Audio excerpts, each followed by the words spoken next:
मैंने आपको बताया था प्रोफेसी 5 तरह की होती।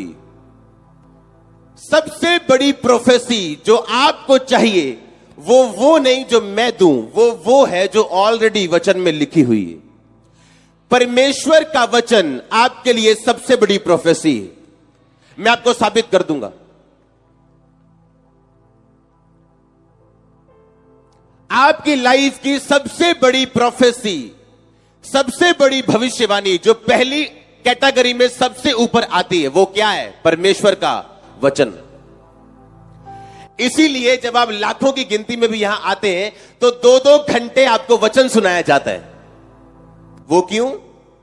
अगर प्रभु ने हीलिंग पावर मुझे दी है या प्रोफेसी पावर दी है, मैं हीलिंग और प्रोफेसी को 4 घंटे क्यों नहीं चलाता और वचन को सिर्फ आधा घंटा क्यों न चलाऊं?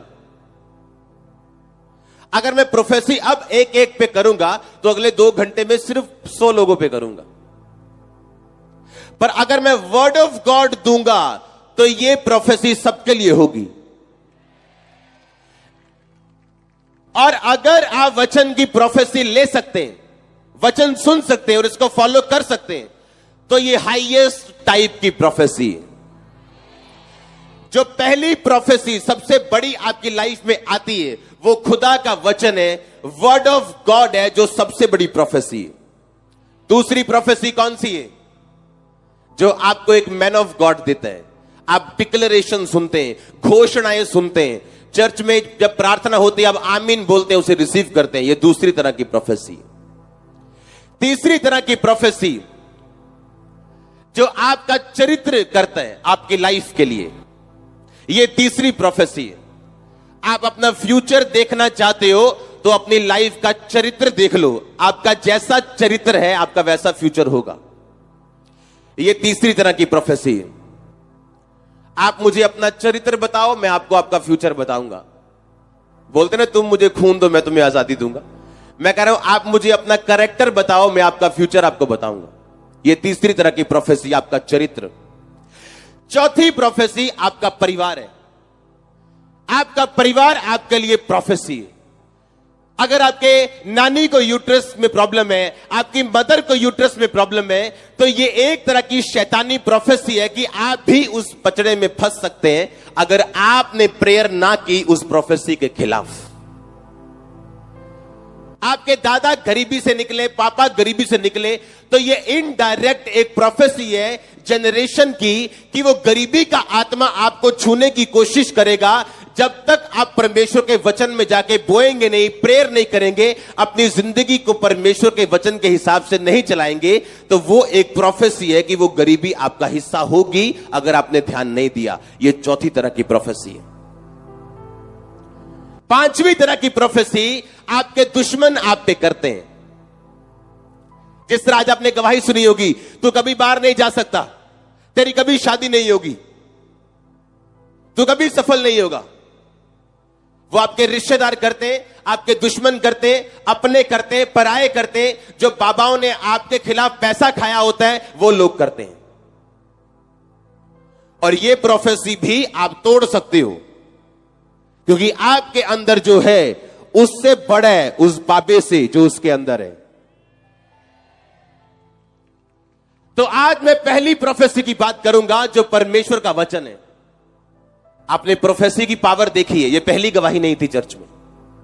हां, यह पहली गवाही नहीं है प्रोफेसी की। आप ये सोचो, अगर मैं आपको प्रोफेसी दे रहा हूं आपकी लाइफ में, यह गवाही है। सोचो अगर आपने वर्ड ऑफ गॉड फॉलो कर लिया जो इस प्रोफेसी के भी ऊपर है, तो आपकी लाइफ कैसी होगी? हाँ या ना? आप जब बाइबल पढ़ते हो, आप जानते हैं जब शादी होती तो दूल्हा दुल्हन खड़े होते हैं और पास्टर वचन दे रहा होता है। 99% लोगों को पता क्या लगता है? हां, बाइबल में से बात हो रही है। सब लोगों को ऐसा लगता है। एक वर्ड में, एक लाइन में इतनी ताकत है कि आपके जनरेशंस को वो बिगाड़ सकती है या सुधार सकती है। अपने ओरिजिनल वचन में जाने से पहले मैं आपको एक वचन पढ़ाना चाहूंगा। इफिसियां 5 उसकी 22 आयत, उसकी 25 आयत को मैं पढ़ूंगा, आप सिर्फ सुनेंगे। उसमें लिखा है, पत्नियों अपने अपने पति के ऐसे अधीन रहो जैसे प्रभु के। पति पत्नी का सिर है, जिस तरह मसीही प्रभु यीशु मसीह कलीसिया का सिर है और स्वयं ही देह का उद्धार करता है।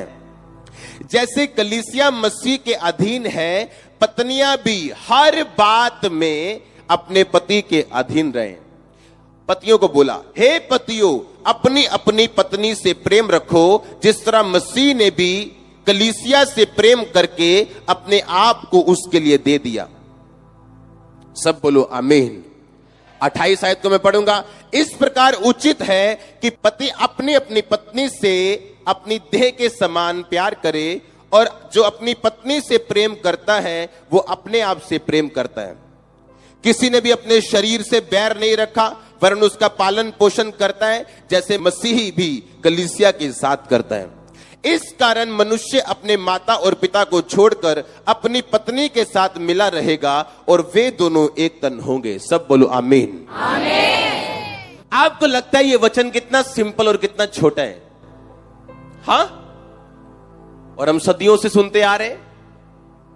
उत्पत्ति 26 और 27 बाब, और मैं 27 बाब से सिर्फ 1 से लेकर 4 आयत पढ़ूंगा।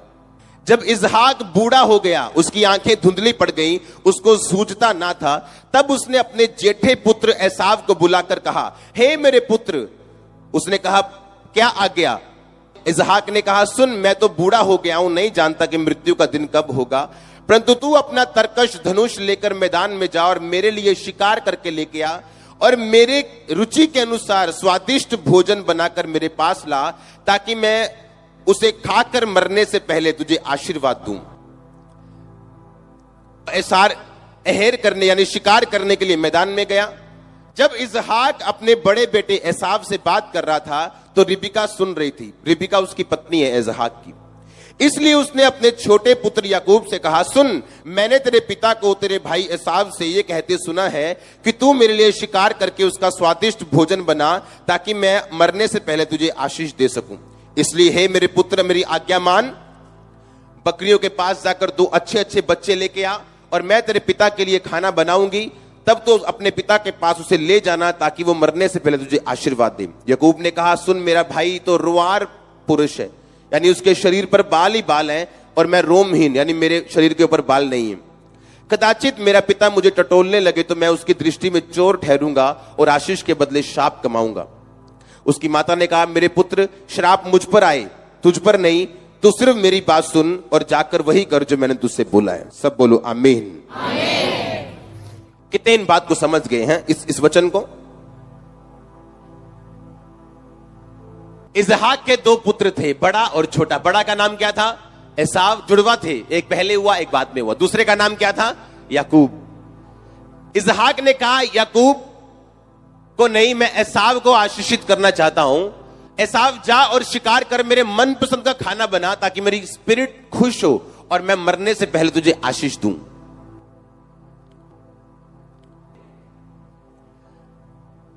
और उसकी पत्नी ये बात सुन रही थी। उसकी पत्नी जो थी वो याकूब से ज्यादा प्यार करती थी, और उसने कहा, याकूब, तेरे बाप ने बड़े बेटे को आशीष देने के लिए बोला, अब तुम मेरे अनुसार कर, क्योंकि वो धुंधला था, उसकी आंखें दिखता नहीं था इजहाक को। तू ऐसा कर, तू खाना बना के लेके आ, और मैं तुझे पिता के पास भेजूंगी। तेरे हाथों पर और गले पर मैं बकरी के बाल लगा दूंगी, ताकि वो तुझे जब टटोलने लगे तो उसे तेरा बड़ा भाई लगे, और इस तरह से तू आशीष अपने लिए लेके वापस आ जा। समझ आई कि नहीं? एक क्वेश्चन मैं आपसे करना चाहता हूं। आप जानते हैं लेडीज और बंदे क्या बोलते हैं? कई बार बंदे बोलते हैं, मैं अपनी पत्नी के साथ इसलिए हूं क्योंकि मेरे बच्चों की वजह से।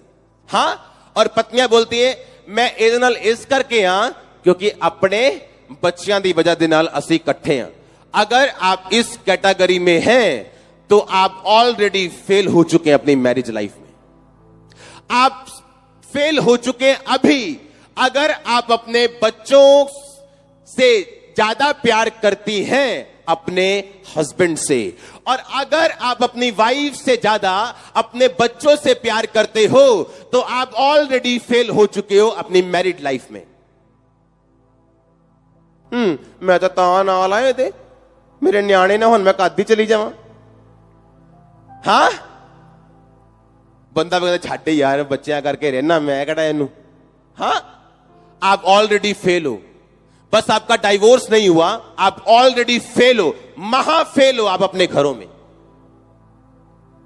अगर आप अपनी वाइफ से अपने बच्चों से ज्यादा प्यार नहीं करते हो तो आप ऑलरेडी फेल हो चुके हो अपनी मैरिड लाइफ में। प्रॉब्लम कहां से शुरू हुई? मेरा फेवरेट कौन है? एसाव। वाइफ का फेवरेट कौन है? याकूब। मैं चाहता हूं एसाव को आशीष दूं, वाइफ चाहती है याकूब को आशीष मिले। अब हुआ क्या? अब इसहाक की गलती क्या है? क्योंकि अगर आत्मिक लोग भी गलती करें तो उनको सजा भुगतनी पड़ती है उस गलती की। इसलिए प्रभु यीशु मसीह ने कहा, मैं नहीं चाहता तू अंधों की तरह चले, ज्ञान के मेरे बिना मेरी प्रजा नाश हो रही है, ना कि शैतान की वजह से, ना कि बीमारियों की वजह से। क्यों कहा परमेश्वर ने? जिस तरह मसीह कलीसिया का क्या है? सिर है, उसी तरह तुम्हारा सिर कौन है? पति। कहता हर बात में अपने पति के अधीन रहे। पति को कहता जिस तरह मसीह ने तुम्हारा पालन पोषण किया है देह का, आपको अच्छा लगेगा जिस दिन यीशु मसीह आपकी प्रार्थना ना सुने, आपकी जरूरतों को पूरा ना करे? क्योंकि आप उसका शरीर है, वो आपको त्याग दे, आपको अच्छा लगेगा? यही महसूस होता है आपकी वाइफ्स को जब आप उन्हें त्यागते हैं। हालेलुया। अगर इसहाक और रिबिका इकट्ठे होते, वो दोनों मिल के बैठते, सलाह करते, हां, कि मैं आशीष देना चाहता हूं एसाव को। वाइफ कहती नहीं, याकूब को भी आशीष दो, क्योंकि पहलौठे बच्चों को ज्यादा आशीष मिलती थी।